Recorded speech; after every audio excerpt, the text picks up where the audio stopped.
를 뵈니까 매우 성도님들이 기뻐하시고 반가워하시고 그러시는 것 같습니다.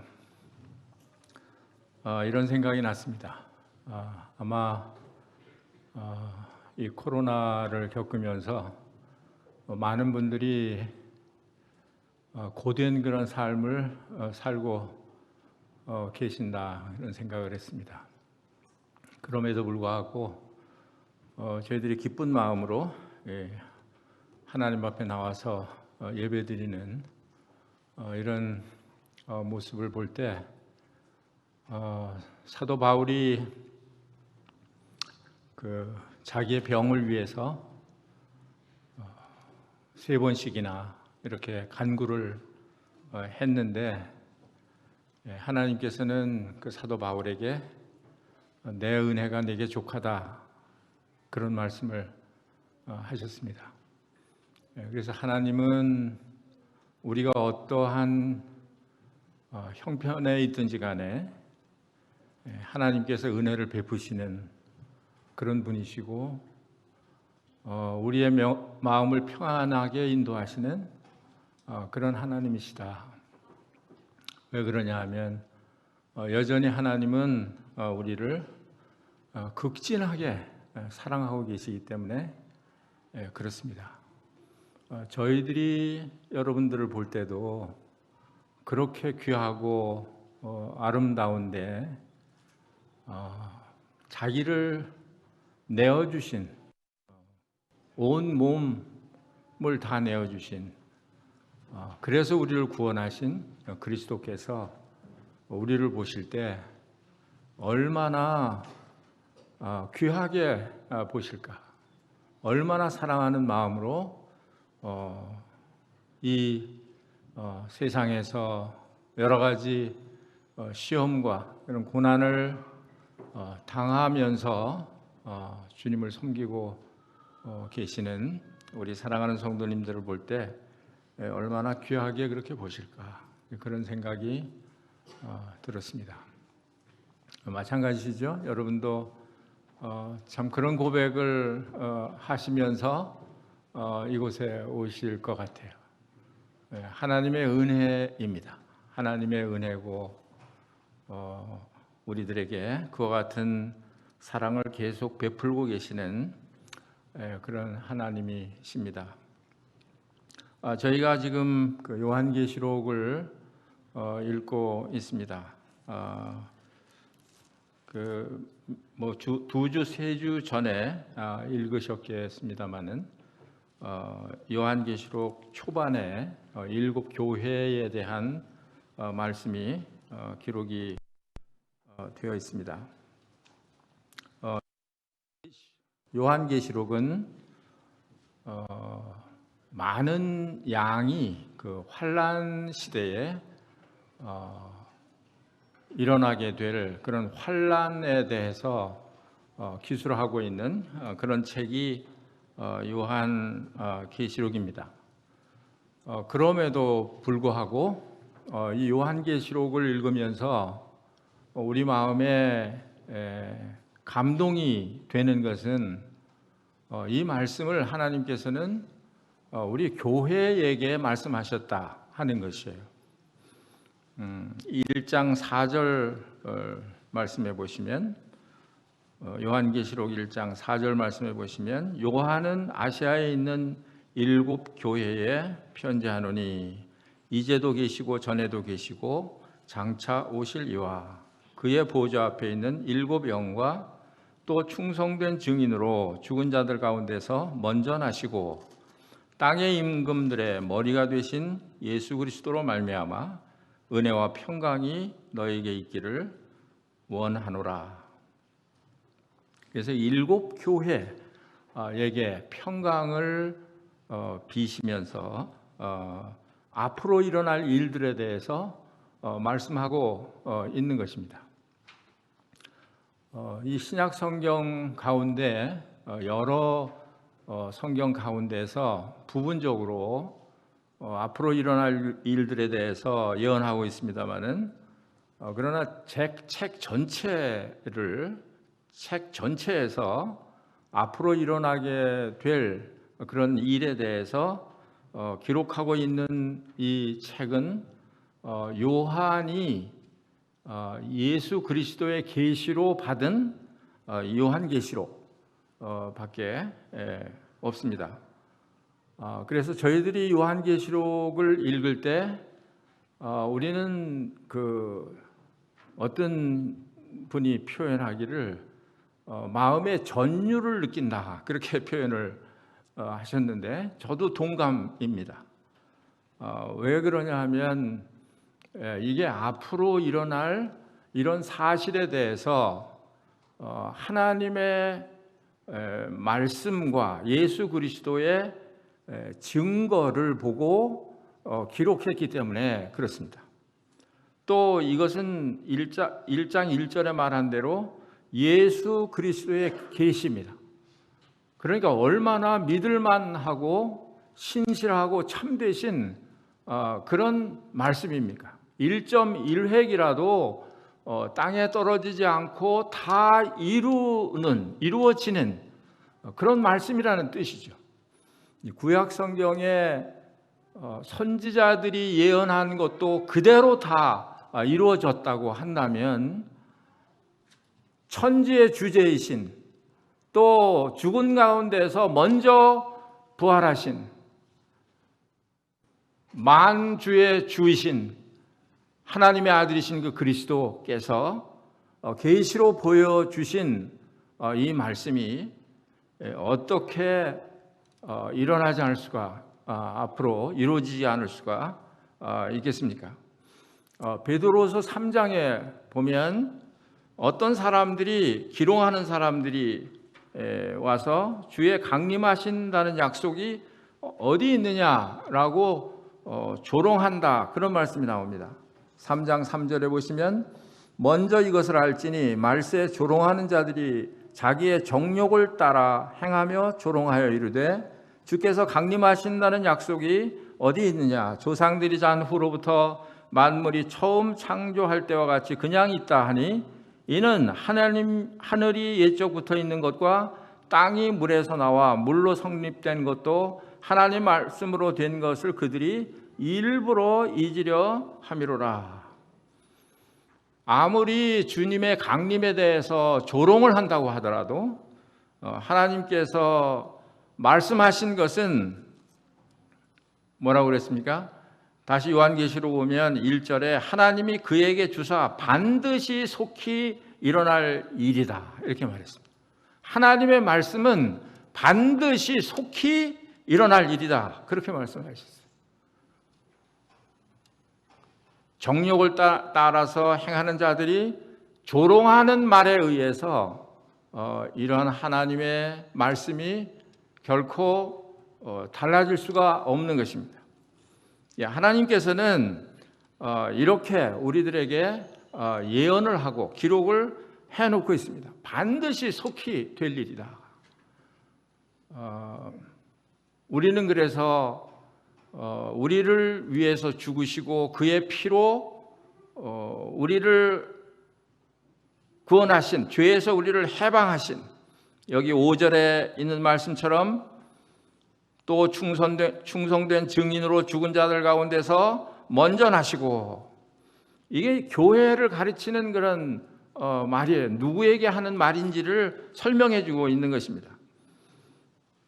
죽은 자들 가운데서 먼저 나시고 땅의 임금들의 머리가 되신 예수 그리스도로 말미암아 은혜와 평강이 너에게 있기를 원하노라. 우리를 사랑하사 그의 피로 우리 죄에서 우리를 해방하시고, 여러분과 제가 그런 은혜를 받았잖아요. 그의 피로 우리 죄에서 우리를 해방하셨어요. 십자가에서 자신의 몸이 깨트려지시고 피를 흘려주셔서 영원히 죄에서 노임을 받을 수 없는 결박되어 있는 저희들을 그 죄에서 해방시켜 주셨습니다. 그리고 6절에 보면 그의 아버지 하나님을 위하여 우리를 나라와 제사장으로 삼으신 그에게 영광과 능력이 세세토록 있기를 원하노라. 이게 우리가 받은 복이에요. 지금은 이스라엘이 하나님의 나라가 아닙니다. 그럼 여기에서 하나님의 나라라는 건 누굴 말하는 건가요? 교회를 말하는 거예요. 의심의 여지가 없이요. 나라와 제사장으로 삼으셨다. 과거에 이스라엘 사람들이 성막에서 제사를 드렸습니다. 그러나 지금은 우리를 하나님의 교회가 하나님의 제사장으로 삼으신 거예요. 그래서 여러분과 제가 오늘 아침에도 감사의 제사를 드리지 않았습니까? 제사장으로서, 왕 같은 제사장으로서 우리는 이 세상에 지금 존재하고 있는 것입니다. 하나님께서 우리를 이렇게 존귀하게 우리를 만드셨어요. 우리의 신분을 이렇게 높이신 것입니다. 그걸 우리가 알아야 해요. 저는 2층에서 오늘 예배를 드렸습니다마는 형제들이 감동이 돼서 눈물을 흘리면서 이렇게 하나님 앞에 예배를 드리는 이런 속에 제가 있으면서 이렇게 예배를 드린다고 하는 이 자체가 너무 축복이죠. 너무 감사한 것이고. 우리는 하나님의 나라입니다. 우리는 하나님의 왕 같은 제사장들이에요. 그러니까 우리는 서슴없이 나가서 제사장의 그런 역할을 해야 하는 것이에요. 이스라엘의 제사장들이 성전 안에서 제사 드리는 일을 안 한다고 한다면 그게 어떻게 되겠습니까? 우리를 제사장으로 삼으셨는데 우리가 하나님 앞에 제사를 드리지 않는다면 하나님께서 누구에게 우리 그 하나님이 받으실 그런 제사를 요구하시겠느냐 그 말이에요. 돌들에게 소리 질러서 제사 드리라고 요구하시겠습니까? 아니죠. 그래서 이 땅에 사는 동안에 우리의 가장 중요한 그런 임무는 우리의 제사장의 직분이에요. 그래서 하나님 앞에 예배를 드리는 것입니다. 우리를 그렇게 만드셨어요. 그에게 영광과 능력이 세세토록 있기를 원하노라. 우리 주님은 유대인들에 의해서 십자가에 못 박히시는 그런 연약한 그런 모습처럼 죽으셨습니다. 그 예수 그리스도의 죽으심은 이유가 없으신 그런 죽으심이 아니셨어요. 할 수 없어서 죽으시는 그런 죽으심이 아니셨습니다. 여러분과 저를 죄에서 해방시키기 위해서 죽으신 분이세요. 그리고 여기 뭐라고 기록을 하고 있습니까? 그는 죽음을 이기시고 죽음 가운데서 부활하신 분이라고 말씀을 하고 있는 것입니다. 그러니까 이제는 뭐예요? 그의 영광과 능력이 세세토록 있기를 원한다. 우리 주님은 만주의 주가 되시는 그런 분이세요. 그래서 7절에 보니까 볼지어다 그가 구름을 타고 오시리라 그랬습니다. 어떻게 하나님의 아들이신 그 그리스도께서 어떻게 오실지 그 모습을 그대로 묘사해 놓고 있습니다. 구름을 타고 오신다고 했어요. 다른 성경에는 감람산에 서실 것이라고 명시를 하고 있습니다.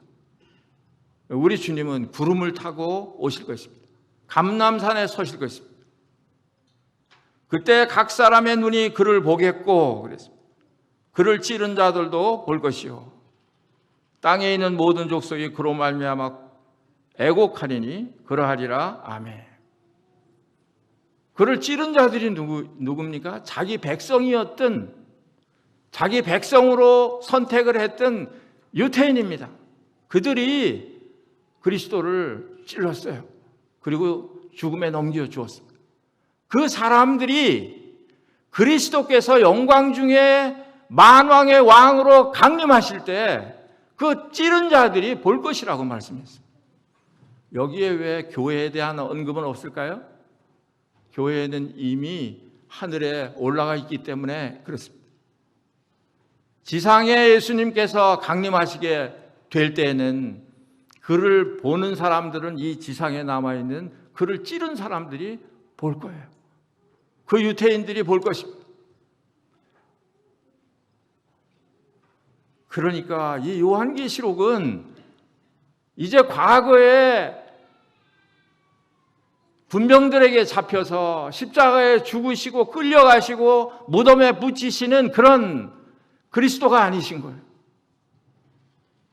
영광 중에 큰 권세를 가지시고 강림하시는 그런 우리 주님이신 거예요. 그런 주님으로 요한계시록에 나타나 있는 거예요. 우리는 지금 그 그리스도를 기다리고 있는 것입니다. 여러분과 저를 하나님께서 하나님의 그런 섭리 가운데 계획을 하시고 우리들에게 그리스도를 알게 하시고 그리고 우리를 나라와 제사장으로 삼으시고 교회로 정하시고 여러분과 제가 그 안에 지금 속해 있는 그런 사람들이에요. 그래서 요한계시록은 저와 여러분에게 하나님께서 하시는 그런 말씀입니다. 여기 11절에 보면 이르되 내가 보는 것을 두루마리에 써서 에베소, 서머나, 버가모, 두아디라, 사데, 빌라델비아, 라오디게아 등 7교회에 보내라 하시기로. 7교회를 열거하시면서 끝에 등. 그 외에 서울 북부교회에도 오늘날 우리들에게 이 요한계시록을 통해서 말씀하시는 거죠.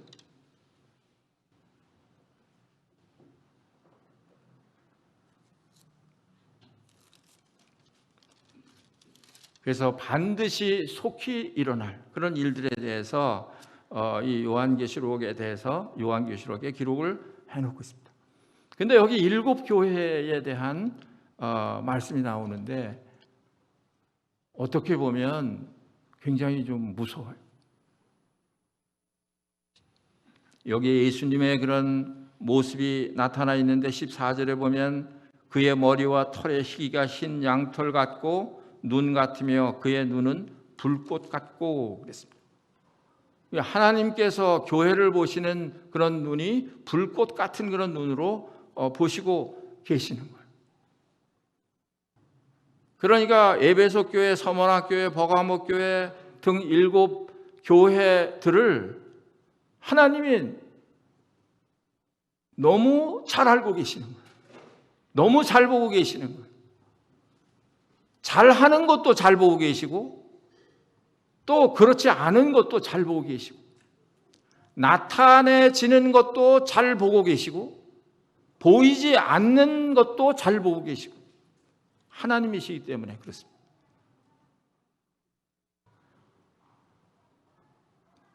그래서 우리는 하나님의 그런 보시는 그런 시선으로 이 성경 말씀을 통해서 우리 자신을 비춰볼 그런 필요가 있습니다.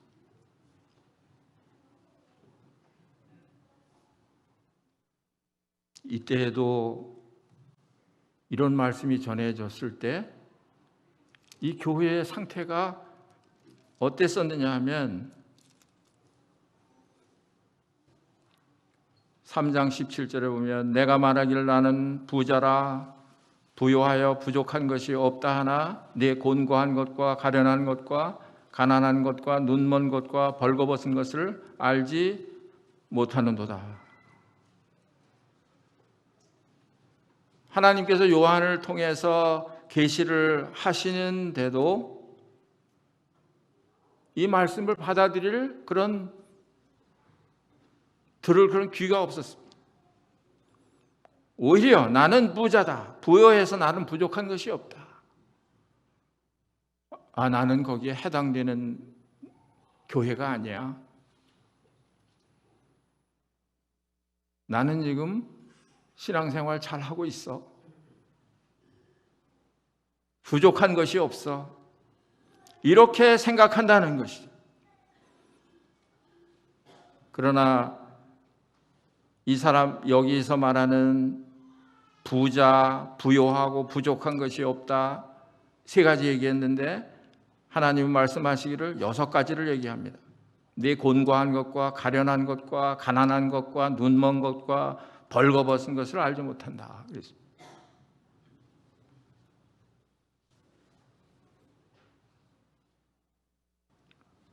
그래서 우리는 이 교회마다 말씀을 하실 때 빼놓지 않고 똑같은 얘기를 반복하시는 그런 말씀을 보게 되는데, 그게 무슨 말씀이냐 하면 귀 있는 자는 성령이 교회들에게 하시는 말씀을 들을지어다 하는 말이에요. 귀 있는 자들은 성령이 교회들에게 하시는 말씀을 들을지어다. 그러니까 이 라오디게아 교회처럼 어떤 사람들은 이 말씀을 남의 말처럼 듣는다는 거예요. 성령이 교회들에게 하시는 말씀인데 그렇게 듣지 않는다 하는 것입니다. 이 말씀은 신실하고 참되신 그런 말씀이기 때문에 1장 3절에 보면 이 예언의 말씀을 읽는 자와 듣는 자와 그 가운데 기록한 것을 지키는 자는 복이 있나니 때가 가까움이라. 이 말씀을 읽는 자, 듣는 자, 또 지키는 자가 복이 있다, 이렇게 말씀을 하고 있습니다. 그러니까 하나님께서 우리에게 오늘날 우리 교회에 우리에게 왜 이런 말씀을 하시기를 원하시는 것입니까? 우리가 복을 받게 하기 위해서죠. 복 있는 그런 사람이 되게 하기 위한 것이죠. 또 우리에게 이렇게 말씀하시는 그런 이유는 뭡니까? 3장 19절 말씀을 보면 물은 내가 사랑하는 자를 책망하여 징계하노니 그러므로 내가 열심을 내라 회개하라. 네, 사랑하는 자를 책망하여 징계한다. 하나님께서 이 마지막 시대에 남아있는 이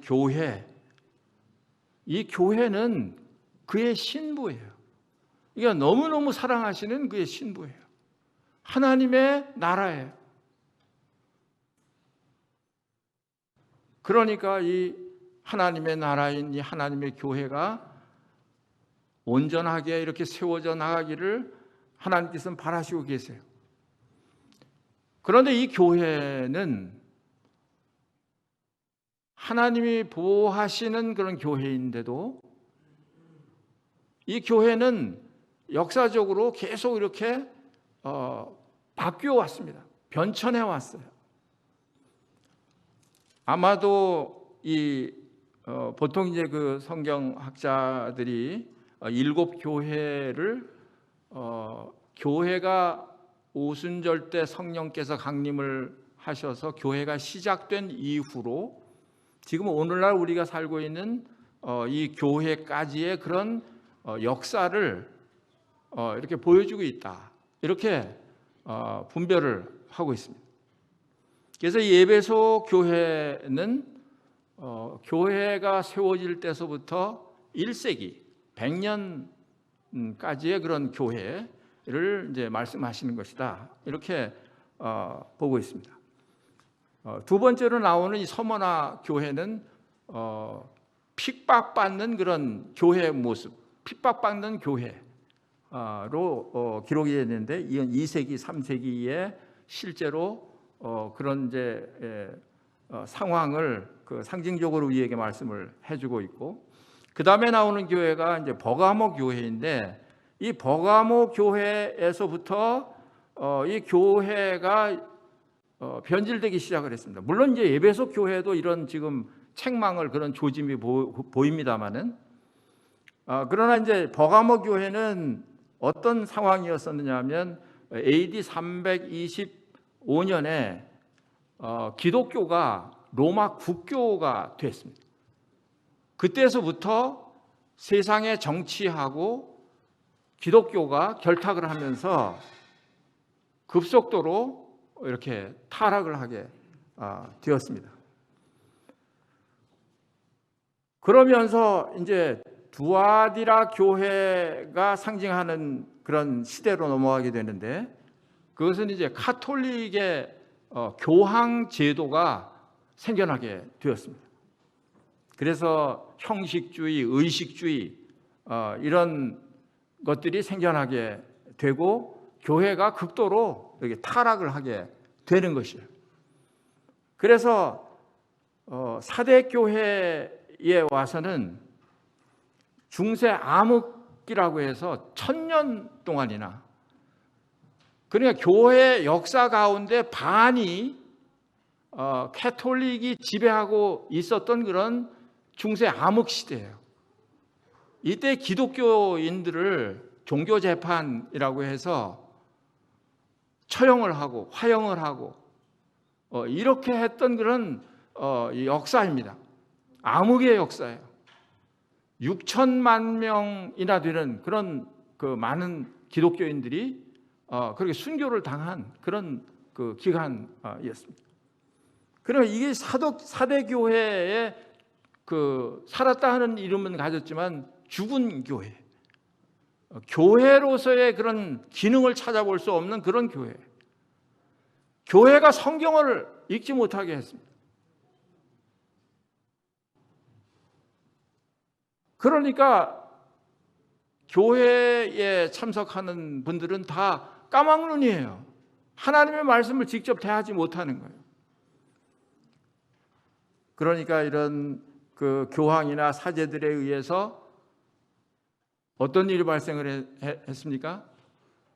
죄를 용서해 주는 대가로 면죄부를 팔았습니다.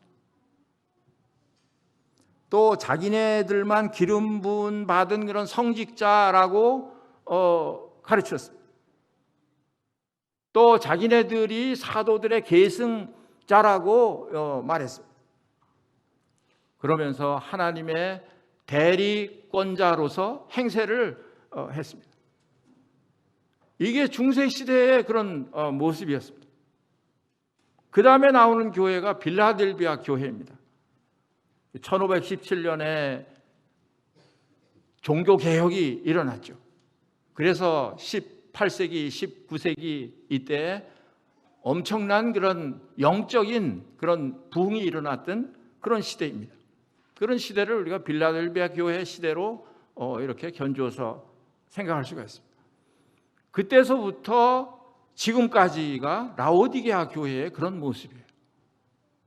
그래서 지금 현재 교회를 라오디게아 교회로 이렇게 비교해서 우리가 생각을 하는 그런 경우가 많이 있습니다.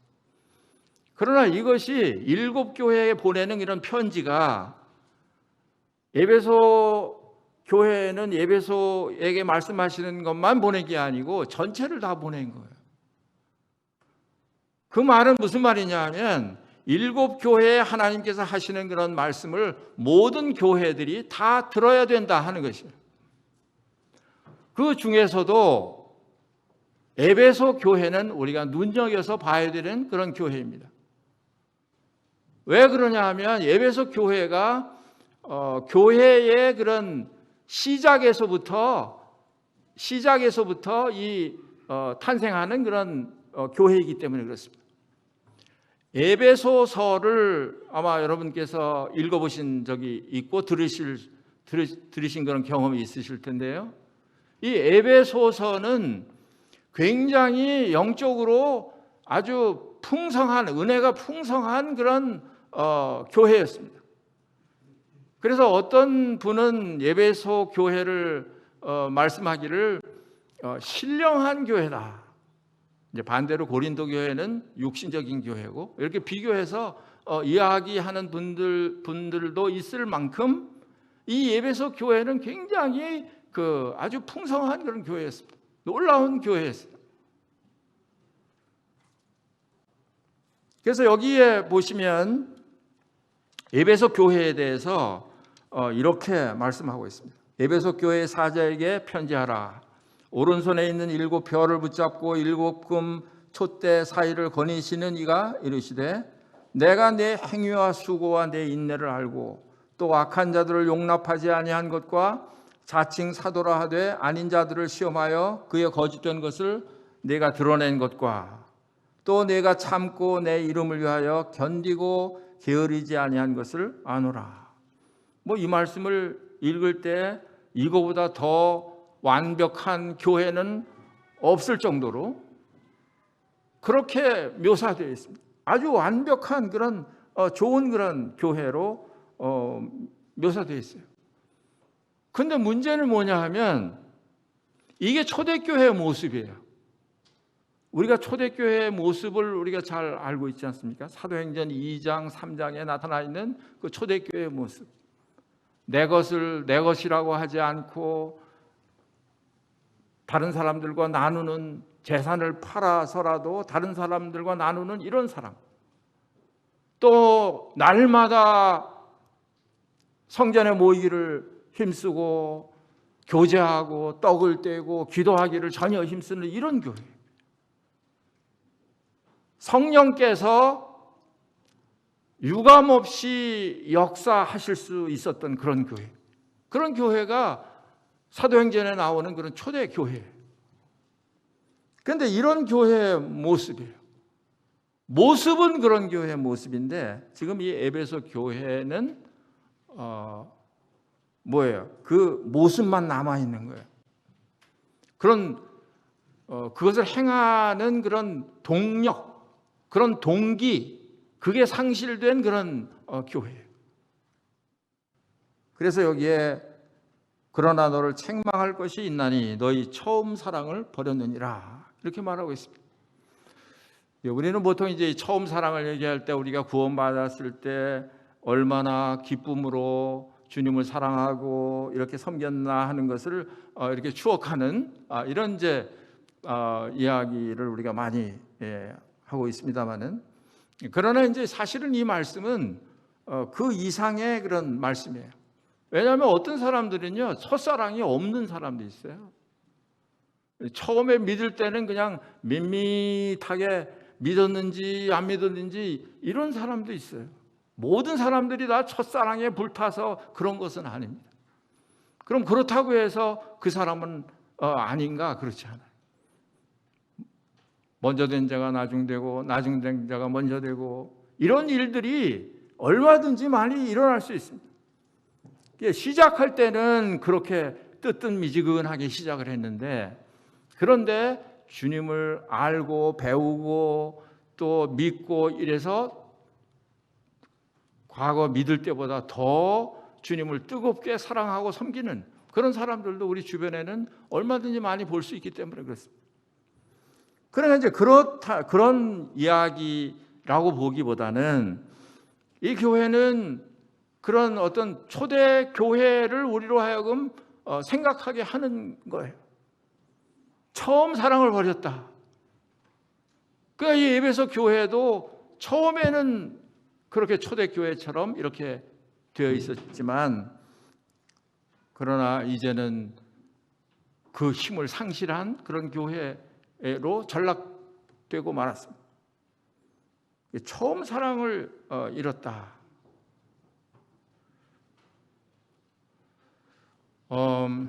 지금도 말씀드렸습니다만 그 교회는 그 상태가 계속 좋은 그런 상태로 계속 유지되지 않았습니다. 교회의 상태는 계속해서 이렇게 변질이 됐어요. 오히려 핍박을 받는 그 시대가 오히려 믿음이 더 온전하게 됐고 책망이 없었습니다. 그러나 오히려 잘 되고 있다고 생각하는 그때가 하나님 보시기에는 더 위험한 그런 때였습니다.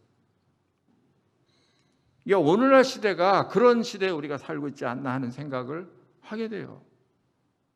모습은 다 있어요. 초대교회의 모습은 다 있어요. 떡도 떼고 기도도 하고 또 섬기기도 하고 전도도 하고 뭐 여러 가지 그런 사역의 모습은 그대로 있어요. 그런데 자전거 탈 때요, 지금 그냥 잘 달리고 있지만 그러나 페달을 계속 밟는 상태가 아니면 머지않아서 그 자전거는 넘어지게 되죠. 저는 매일 아침 그 자깅을 하면서 자전거 타는 분들을 보는데요. 그런데 이렇게 막 잘 달려요. 언덕도 막 잘 올라가는 것 같이 보여요. 그런데 이걸 페달을 밟지 않으니까 올라가다가 그냥 옆으로 쓰러지는 그런 것을 이제 보게 되거든요. 그러니까 마치 뭐와 같으냐 하면 지금 등불에 불은 붙어 있는데 기름이 없는 것과 같아요. 그래서 마태복음 25장에서 그렇게 비유를 말씀하고 있습니다. 열 처녀에 대한 비유를 말씀하고 있는 거예요. 5 처녀는 기름을 예비한 처녀들이고 5 처녀는 기름을 예비하지 못한 사람들. 보통 기름은 성령님으로 우리가 상징을 하고 있습니다. 그러니까 초대교회는 성령이 전부였어요. 성령이 너에게 임하시면 너희가 권능을 받고 예루살렘과 온 유대와 사마리아 땅끝까지 이르러 내 증인이 되겠다 하시는 말씀이잖아요. 그러니까 초대교회의 특징을 말하라고 하면 그건 성령이에요. 그래서 사도행전을 성령행전이라고 이렇게 말하는 그런 사람들도 있습니다. 온통 성령께서 하시는 그런 일이에요. 그래서 모든 그 믿는 사람들이 다 성령의 충만함을 받고 성령의 지배를 받고 그렇게 신앙생활을 했던 그런 때가 초대교회입니다. 그래서 성령이 살아서 역사하는 움직이는 그런 때였습니다. 그래서 사도행전 5장에 보면 아나니아와 삽비라고 나오잖아요. 그런데 그가 성령을 속였다 그러잖아요. 그만큼 그 교회 안에서 역사하시는 그런 분은 성령님이었습니다. 거기 인간의 어떤 것이 자리 잡지를 못해요.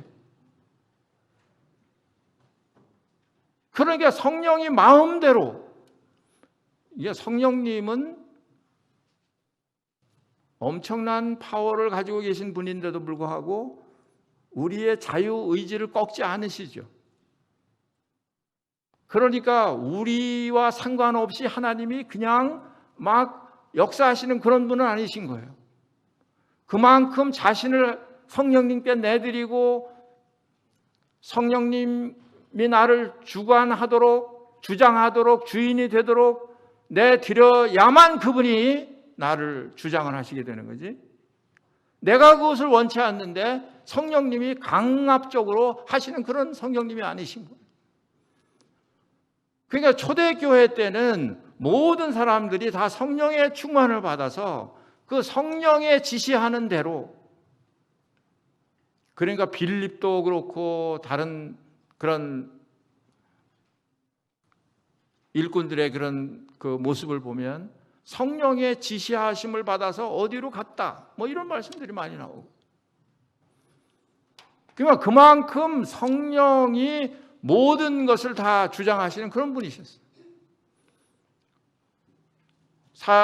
고린도전서 12장에 보면 은사에 대한 그런 말씀이 나오는데, 그 은사를 주시고 은사를 활용하게 하시고 하시는 분도 성령이셨습니다. 그렇죠? 그래서 성령이 이런 은사도 주시고 성령으로 예언의 은사를, 성령으로 어떤 섬기는 은사를, 성령으로 믿음의 은사를, 성령으로. 그러니까 이게 여기서 말하는 처음 사랑을 말하는 게 아니라 초대교회 때의 그런 모습. 지금 우리들의 그런 모습하고 얼마나 많이 다릅니까?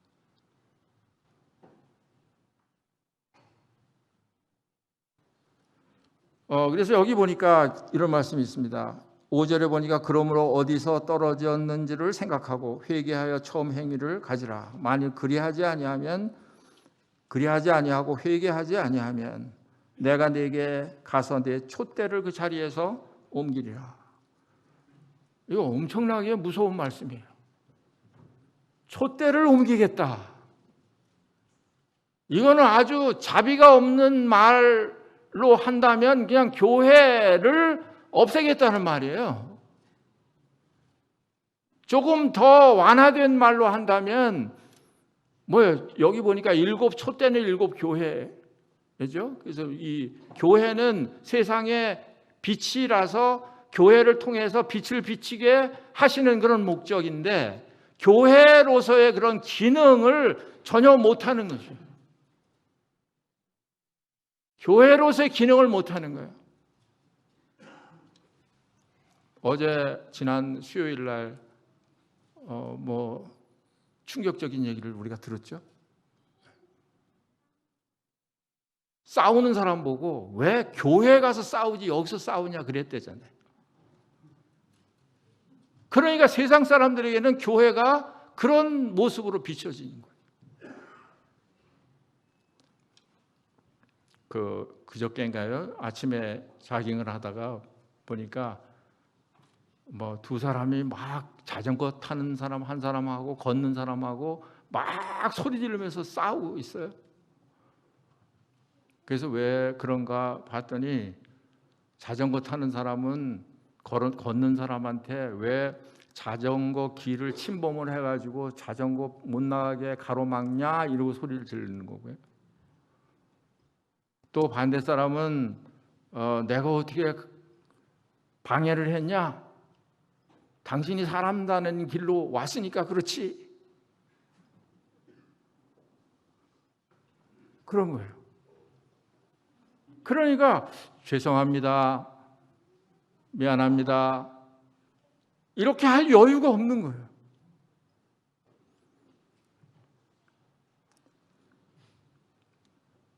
그러니까 어디서 떨어진 것을 생각하고 회개하여 처음 행위를 가지라는 거예요. 어디서 떨어졌을까? 분명히 떨어진 데가 있을 것 같은데 어디서 떨어졌을까? 지금 우리가 얘기한 대로 그런 성령님을 우리가 어떻게 대접했나? 성령님을 어떻게 우리가 취급했나? 그분을 우리가 마음속에 어떤 분으로 모시고 있나? 그런 것이죠. 그 다음에는 이제 아까 고린도전서 13장으로 가시면 이제 다 끝날 시간이 돼서 마무리를 해야 될 것 같습니다. 고린도전서 13장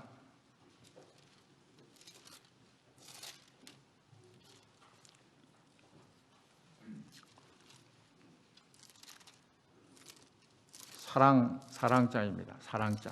여기 사랑이 없다 그러잖아요. 에베소 교회가 사랑이 없다. 그리고 책망을 받는데 여기 13장 1절 말씀부터 보시면 내가 사람의 방언과 천사의 말을 할지라도 사랑이 없으면 소리나는 구리와 울리는 꽹과리가 되고 내가 예언하는 능력이 있어 모든 비밀과 모든 지식을 알고 또 산을 옮길 만한 모든 믿음이 있을지라도 사랑이 없으면 내가 아무것도 아니요. 그런데 이게 사랑이 없는 것 같이 보입니까? 사랑이 없으면 어떻게 이렇게 할 수가 있을까요? 그냥 겉으로 보기에는 그렇게 보이는 거예요. 그런데 또 3절에 이어서 보면 내가 내게 있는 모든 것으로 구제하고 또 내 몸을 불살하게 내어줄지라도 이게 어떻게 사랑이 없이 가능한 일인가요? 사랑이 없으면 내게 아무 유익이 없느니라. 그리고 이제 그 밑에 4절 말씀이 보여주는 거예요. 왜 그런지를 보여주는 거예요. 사랑은 오래 참고. 아니 자전거 타고 가다가 누가 뭐라고 한다고 해서 그걸 참지 못하고 같이 싸우고 있잖아요. 이런 사람이 또 구제하고 몸을 불살하게 내어주고 이러잖아요. 그러니까 겉으로 보기에는 그렇게 안 보이는 거예요. 그런데 사랑이 없다는 거예요. 사랑을 버렸다는 거예요. 이런 게 없으면 사랑을 버린 거나 마찬가지로 보는 거예요. 사랑은 온유하며 그러잖아요.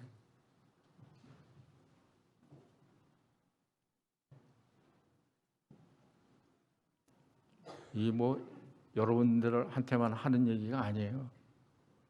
일본으로 저한테 하는 얘기. 온유하며 시기하지 아니하며. 집에서는 어떻게 사시느냐 그거죠. 여러분들이 일하는 직장에서는 어떻게 사시느냐 하는 거예요.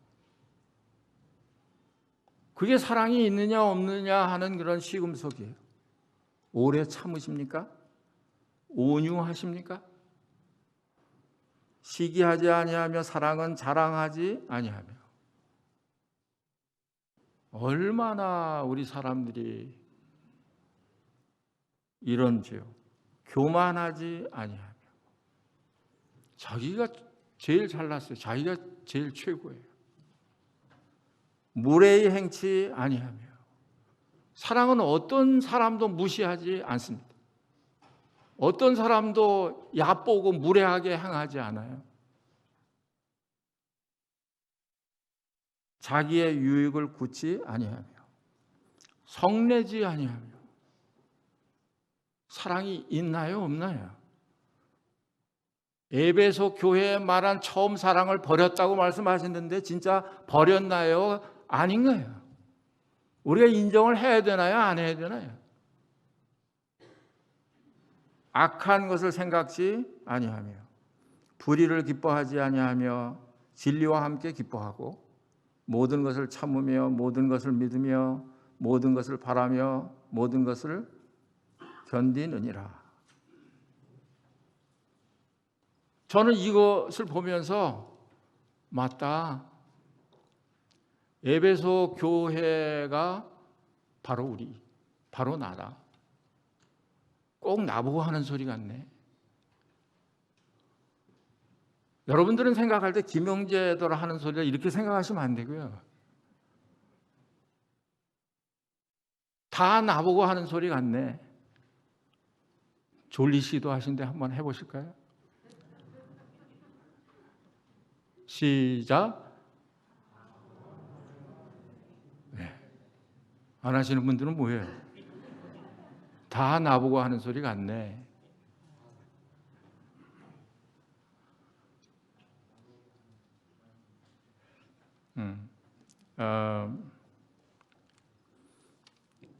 주님께서 말씀하시는 것은 우리의 어떤 행위를 책망하시는 게 아니에요. 그걸 인정하시는 거예요. 칭찬하시는 거예요. 그럼에도 불구하고 책망할 것이 있다는 거예요. 이것 때문에 너는 머지않아 촛대를 옮기는 이런 기가 막힌 일이 있을 수 있다는 거예요.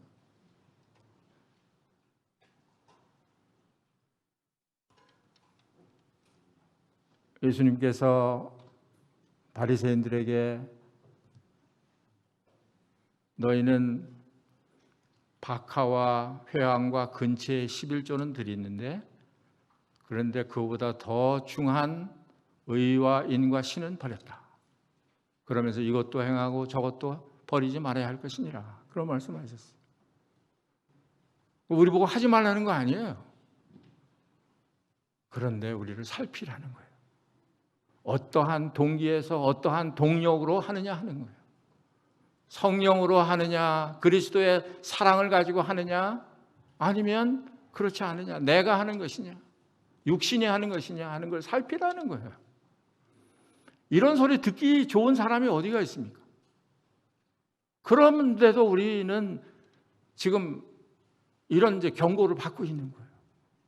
저부터 살펴야 하고요. 다행인 것은 회개할 기회가 있다는 것이죠. 회개하면 이기는 자는 내가 이렇게 해주겠다 약속이 있는 거예요. 여러분과 저한테도 기회가 있는 거예요. 무슨 기회? 회개할 기회가 있는 거예요. 약속이 있는 거죠. 기도하겠습니다. 아버지 하나님, 귀 있는 자는 성령이 교회들에게 하시는 말씀을 들으라고 말씀하셨는데, 아버지 하나님, 저희 마음속에 이 예언의 말씀을 읽고 듣고 지키는 자들이 되게 해주셔서 마침내 복스러운 하나님의 나라요 또 제사장으로 하나님 앞에 나타날 수 있도록 저희들을